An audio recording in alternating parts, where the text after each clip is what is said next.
Assalamualaikum warahmatullahi wabarakatuh. Selamat pagi anak-anak ibu semua. Semoga tetap selalu berada dalam lindungan Allah Subhanahu wa taala. Baik, hari ini Senin tanggal 20 April 2020, meskipun kita tidak bisa bertatap muka secara langsung, akan tetapi proses pembelajaran ini harus tetap berlangsung. Sebelum memulai pembelajaran, marilah sama-sama kita berdoa menurut agama dan kepercayaan kita masing-masing.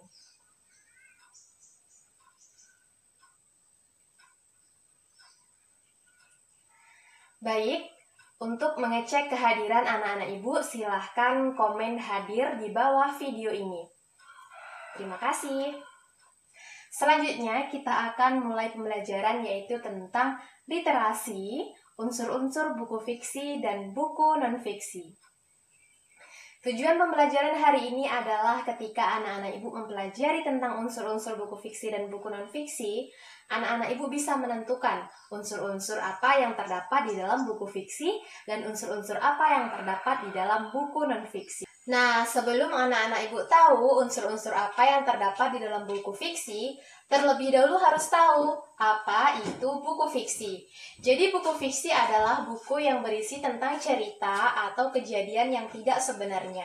Biasanya di dalam buku fiksi terdapat cerita-cerita naratif. Contohnya seperti buku cerpen, buku novel, buku dongeng, dan buku naskah drama. Berikut adalah contoh-contoh dari buku fiksi. Setelah itu, baru mari sama-sama kita ketahui unsur-unsur apa saja yang terdapat di dalam buku fiksi. Yang pertama adalah cover buku. Nah, cover buku ini adalah bagian paling awal atau paling depan yang ada di dalam buku. Cover buku ini yang nantinya menentukan minat pembaca untuk membeli buku atau tidak. Cover buku ini juga berguna untuk menentukan kualitas buku yang ada di dalamnya. Kemudian yang kedua ada rincian subbab buku. Rincian subbab buku adalah gambaran umum atau info penting yang ada di dalam buku. Nah, kemudian ada judul subbab. Nah, judul subbab ini berguna bagi pembaca untuk mengetahui bab yang ada di dalam subbabnya, mengetahui cerita yang ada di dalam subbabnya. Kemudian yang keempat ada tokoh dan penokohan. Tokoh adalah orang yang bermain di dalam cerita, sedangkan penokohan adalah watak atau karakter orang yang bermain di dalam cerita tersebut. Misalnya, tokohnya adalah Ani, watak Ani adalah periang, suka menolong, rajin, dan lain sebagainya. Seperti itu contohnya.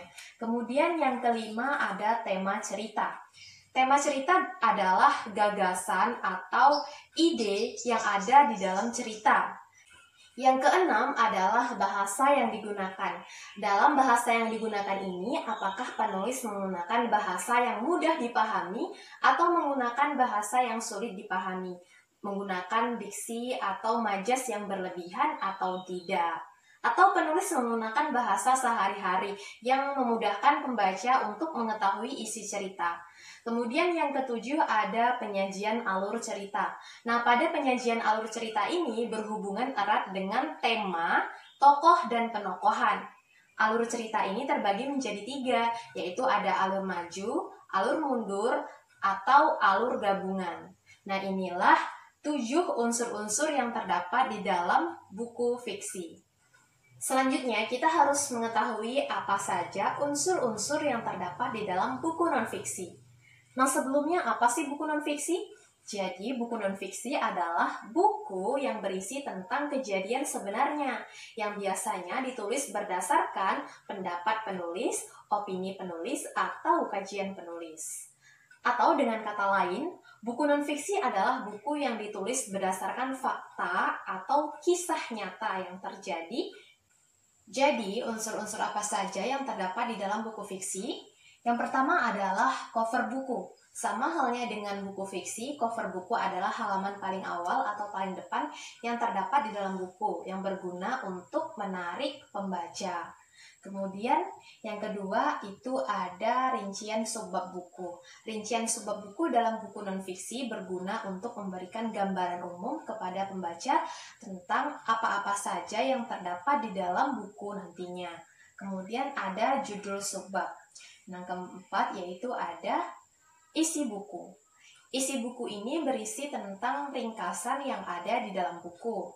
Selanjutnya yaitu cara penyajian buku. Cara penyajian buku ini berisi tentang bagaimana cara penulis memunculkan konflik, menyelesaikan konflik, atau menutup dari isi buku.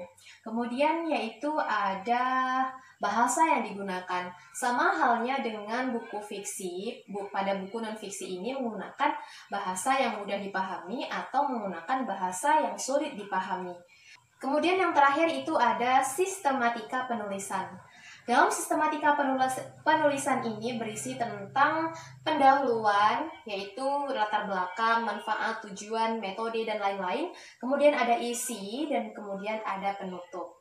Nah, itulah tadi 7 unsur-unsur yang terdapat di dalam buku non-fiksi. Semoga dapat bermanfaat untuk anak-anak ibu dan dapat mengaplikasikan ilmu yang kita dapatkan hari ini. Nah, sekarang tugas anak-anak ibu adalah silakan identifikasi buku fiksi dan buku non-fiksi yang ada di rumah anak-anak ibu tentang unsur-unsur yang terdapat di dalamnya. Terima kasih, semoga dapat bermanfaat dan silakan dikerjakan tugasnya. Cukup sekian pertemuan kita kali ini. Silahkan jangan lupa diisi daftar hadirnya dengan memberi komentar hadir. Wassalamualaikum warahmatullahi wabarakatuh.